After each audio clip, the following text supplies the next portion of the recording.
October 1918. The Argonne Forest, France.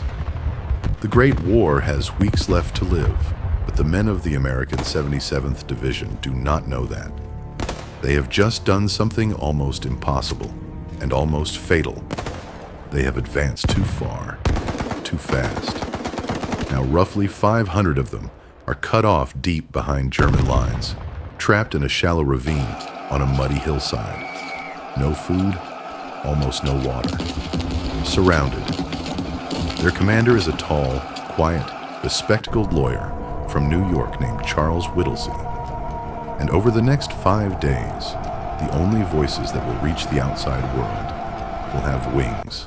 They call themselves the Lost Battalion, though they were never truly lost. Whittlesey knew exactly where they were. The problem was that so did the Germans. The pocket is barely the size of a football field. On every slope above them, German machine guns. Send the first bird. Every attempt to break out is cut down. Every runner sent for help disappears into the forest and never returns. But Whittlesey has one link left to the American lines, a wooden crate of carrier pigeons. Each bird carries the hope of 500 men in a tiny message capsule. On its leg, one by one, he will have to spend them.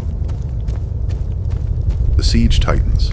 The Germans attack with grenades, with flamethrowers, with everything. The Americans, running out of ammunition, strip the dead of theirs. The wounded lie in the open in the cold rain, and there is no morphine, no bandages left, only the mud. Whittlesey writes his position on a slip of paper, rolls it into a capsule, and sends a pigeon skyward. It is shot down. He sends another. Gone. The forest is so thick with fire that even the birds cannot get through. And then, on the second day, something happens that turns a tragedy into a nightmare. Behind the American lines, artillery officers know only that men are trapped somewhere ahead. So they open fire on the German positions. But their map coordinates are wrong. The shells begin falling directly onto the Lost Battalion. Their own guns, their own side. Men who survived 5 days of German attacks are now being torn apart by their artillery.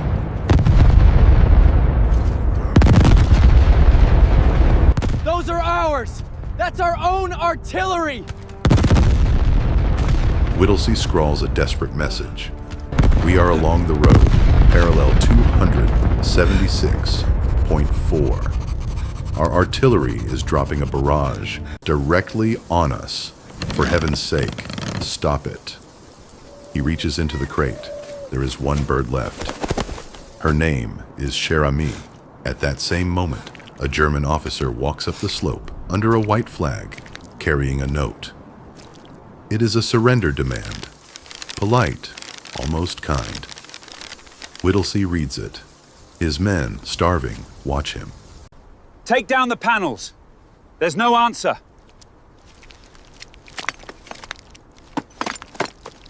Legend says his answer was 2 words, unprintable.